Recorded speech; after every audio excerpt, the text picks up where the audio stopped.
Bonjour à tous, alors beaucoup de publications cette semaine sur les entreprises, beaucoup de publications trimestrielles avec de très bonnes surprises en France. Capgemini, belle publication, triplement du résultat net de Total à 9 milliards avec une politique de 3 milliards de rachat d'actions.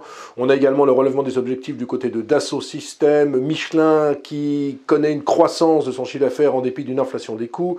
Bonne publication du côté de Saint-Gobain ou du côté de Safran. Les déceptions, il y en a un petit peu. Forestia avec un profit warning, Ipsen dans la pharmacie ou encore Manitou dans les chariots élévateurs. Une opération financière cette semaine, celle de KKR sur Albioma, un spécialiste des énergies renouvelables. On attendait depuis longtemps cette OPA. Elle a lieu à 50 €, ce qui est un bon prix finalement. Je vous rappelle que l'action était autour de 30-32 € le 7 mars avant l'annonce d'une opération possible, opération qui a donc été avalisée cette semaine. Du côté des États-Unis, c'est un petit peu plus compliqué. Pourquoi? Parce que la consommation souffre, on le verra dans quelques instants avec les chiffres du PIB. Apple, 8,6% de croissance sur son chiffre d'affaires au premier trimestre, c'est un peu décevant, mais c'est surtout Amazon, grosse déception. Plus 7% en termes de croissance du chiffre d'affaires avec un résultat opérationnel divisé par 2. Amazon était en forte baisse. Et bien pourquoi? Parce qu'il y a une inflation des coûts. Quand vous êtes Amazon, il y a beaucoup de transport avec la hausse du prix de l'essence.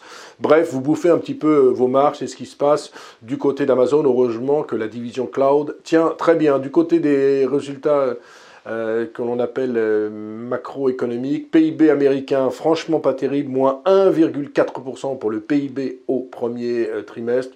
On s'approche de la récession. Il faut bien comprendre que la consommation des ménages, ça tient encore, plus 2,7%, c'est pas mal.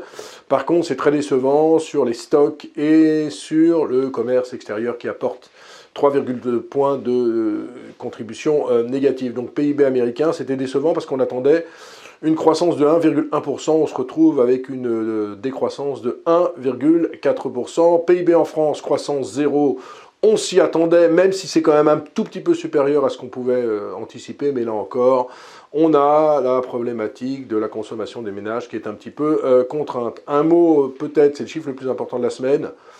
À part ce qu'on a dit sur les entreprises, c'est les statistiques en termes de collecte. Il y a une forte décollecte sur les marchés actions la semaine dernière, 17 milliards et demi de dollars en moins, dont 19 milliards de dollars en moins sur les États-Unis. On est au même niveau que la crise Covid, c'est-à-dire on a une décroissance des encours qui est similaire à celle qu'on avait eue en 2020. Du côté de l'Europe, on perd 2,8 milliards. Donc en conclusion, franchement, on tient sur les marchés, il n'y a pas de progression, on tient, on ne baisse plus vraiment, mais on ne peut pas dire que les indicateurs soient bons, même si cette semaine, ce sont les résultats des entreprises qui tirent la bourse, alors que du côté de la macroéconomie, ça reste compliqué. C'est ce que je vous disais la semaine dernière, il y a une déconnexion entre la microéconomie qui va bien et la macroéconomie où on sent très bien qu'on glisse tout doucement vers la récession. Très bonne journée à tous, très bon week-end, on se retrouve la semaine prochaine.